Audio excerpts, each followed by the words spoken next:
আসসালামু আলাইকুম দর্শক, দেখতে পাচ্ছেন খুব প্রোটেকশন এবং সুন্দরভাবে রাস্তা পারাপারের জন্য গার্মেন্টস আর কর্মীদেরকে নির্দিষ্ট জায়গা দিয়ে পারাপারের জন্য একটা সিগন্যাল দিচ্ছে। কিন্তু বাংলাদেশের কিছু গার্মেন্টস কর্মী আছে, তারা নির্দিষ্ট জায়গা দিয়ে পারাপার হচ্ছে না। তারা সুন্দরভাবে সিগন্যাল দিচ্ছে কিন্তু সেই পথে যাচ্ছে না, যার যেদিক দিয়ে মন চাচ্ছে সে সেদিক দিয়ে চলে যাচ্ছে। কিন্তু বাংলাদেশের মানুষকে সবকে সচেতন করার জন্য, সতর্ক করার জন্য নির্দিষ্ট জায়গা থাকলেও কিন্তু বাংলাদেশের মানুষ নির্দিষ্ট জায়গা দিয়ে চলাচল করছে না। কেন করছে না, কী জন্য করছে না, তাদেরকে একটা রুলস রেগুলেশন এবং গাইডলাইন মেনে বাংলাদেশের কর্মীদের বা গার্মেন্টস কর্মীদের বা ওয়ার্কারদের যাওয়ার জন্য বিশেষভাবে অনুরোধ করছি।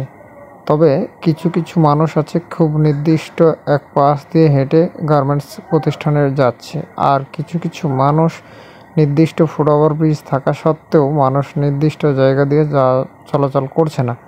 কেন করছে না, কী জন্য করছে না, এটা বোঝা বড় দায়ী। কিন্তু দেখেন, এই প্রতিষ্ঠানের গার্মেন্টস কর্মীরা তারা নির্দিষ্ট জায়গা দিয়ে পারাপার হচ্ছে। এই প্রতিষ্ঠানের কর্মীগুলা নির্দিষ্ট এক পাশ দিয়ে হেঁটে এসে পারাপার হয়ে আসার পর গার্মেন্টসে যাচ্ছে। কিন্তু কিছু গার্মেন্টস কর্মী আছে, তারা নির্দিষ্ট পথ ব্যবহার করছে না। তারা মাঝপথ দিয়ে দৌড় দিয়ে পারাপার হয়ে আসে, তারপর গার্মেন্টসে আসতেছে।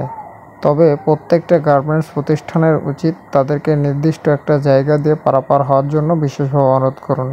ধন্যবাদ সবাইকে। যে যেখান থেকে দেখছেন সবাই একটু মন্তব্য করবেন যে এই সব প্রতিষ্ঠানের কর্মীগুলোকে যেন নির্দিষ্ট জায়গা দিয়ে পারাপার হওয়ার জন্য বিশেষভাবে অনুরোধ করা হচ্ছে।